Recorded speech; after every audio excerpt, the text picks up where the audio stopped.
আহত চেয়ারপারসনকে দেখেই অ্যাসিস্ট্যান্ট তাকে ধরে জিজ্ঞেস করলো কে তাকে আঘাত করেছে। ভয়ে কাঁপতে থাকা সিকিউরিটি ক্যাপ্টেন স্বীকার করল স্বামী আর তার প্রেমিকাই স্ত্রীকে সরাতে ও অ্যাসিস্ট্যান্টের বন্ধুর ক্ষতি করার নির্দেশ দিয়েছিল, কিন্তু দুজনেই মিথ্যা দাবি করল যে স্ত্রী নাকি ঝগড়া করতে এসেছিল। অ্যাসিস্ট্যান্ট তাদের কথা উড়িয়ে দিয়ে অবৈধ সম্পর্কের পর্দা ফাঁস করল এবং পরিবার ধ্বংস করার জন্য স্বামীকে চরম অপমান করল। সে সাফ জানালো দুই নারীকে এক ছাদের নিচে রাখার চিন্তাটাই জঘন্য। স্বামী প্রেমিকা সব অস্বীকার করলে অ্যাসিস্ট্যান্ট হুঁশিয়ারি দিল যে তারা কার অপমান করেছে তার ধারণাও তাদের নেই, তবে স্ত্রী নিজের আসল পরিচয় গোপনই রাখল। এরপর স্ত্রী স্বামীকে প্রথম চড়টা মারল, কারণ সে অন্যদের তাকে অপমান করার সুযোগ দিয়েছিল। স্বামী বাধা দিতে গেলে অ্যাসিস্ট্যান্ট বডিগার্ডদের তাকে আটকানোর নির্দেশ দিল। প্রেমিকার সাথে মিলে তাকে বাচ্চার দেখাশোনা করতে বাধ্য করায় স্ত্রী তাকে দ্বিতীয় চড়টা মারল। তৃতীয় চড়টা পড়ল কারণ সে তার বাবা মায়ের ছবিও নষ্ট করেছিল। শেষ চড়টা ছিল তার বোকামি আর অকৃতজ্ঞতার শাস্তি, কারণ স্ত্রীর দৌলতেই সে আজ এত নাম ডাক আর সম্পদের মালিক হয়েছিল। ঠিক তখনই স্ত্রী কসম খেল স্বামী তার কাছ থেকে যা যা পেয়েছে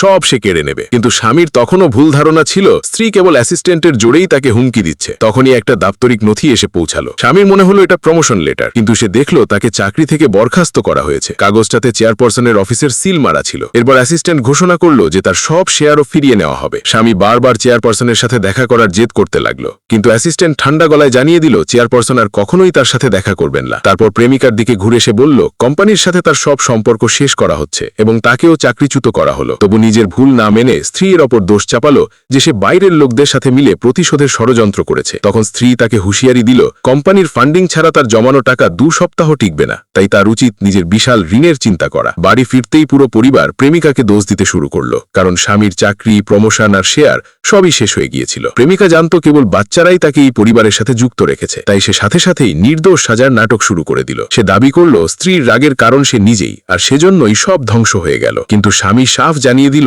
এখন তাদের না আছে চাকরি, না আছে ঋণ শোধের টাকা, তার উপর 2 বাচ্চার দায়িত্বও রয়েছে। প্রেমিকা শাশুড়ির কাছে সাহায্যের আশা করল, কিন্তু তিনি টাকা দিতে অস্বীকার করলেন এবং স্ত্রীকে ফিরিয়ে আনার পরামর্শ দিলেন, কারণ চেয়ারপারসনের সাথে তার ভালো সম্পর্ক ছিল। তখনই প্রেমিকা একটা নতুন ফোন দিয়ে আটল। সে বলল চেয়ারপারসন পরের দিন একটা নামি দামি রেস্তোরাঁয় আসবেন, যেখানে তারা সবার সামনে অ্যাসিস্ট্যান্ট আর স্ত্রীর আসল রূপ ফাঁস করতে পারবে। পরিবার সাথে সাথেই সেখানে যাওয়ার জন্য রাজি হয়ে গেল। নিজেকে প্রভাবশালী প্রমাণ করতে প্রেমিকা দাবি করল রেস্তোরাঁর মালিক তার বন্ধু এবং সব ব্যবস্থাই হয়ে যাবে। ওদিকে কোম্পানিতে স্ত্রী সব প্রজেক্টের পর্যালোচনা শুরু করল। সে বাড়িয়ে দেখানো হিসাব, ফালতু খরচ আর ব্যর্থ পরিকল্পনার পর্দা ফাঁস করে দিল। সে বোর্ডের সদস্য ও শেয়ার হোল্ডারদের কড়া প্রশ্ন করে জানালো স্বামী ও প্রেমিকার কারণে হওয়া লোকসানের জন্য তারাও সমান দায়ী। কর্মকর্তারা যখন বলল প্রজেক্ট থামালে বিশাল ক্ষতি হতে পারে, তখন স্ত্রী শান্ত গলায় 3 দিনের মধ্যে সমাধান চাইল এবং কোম্পানির পুরো নিয়ন্ত্রণ নিজের হাতে নিল। কিছুক্ষণ পর পরিবারটি সেই বিলাসবহুল রেস্তোরাঁয় পৌঁছালো, কিন্তু ওয়েটার জানাল সব সিট আগে থেকেই বুক করা।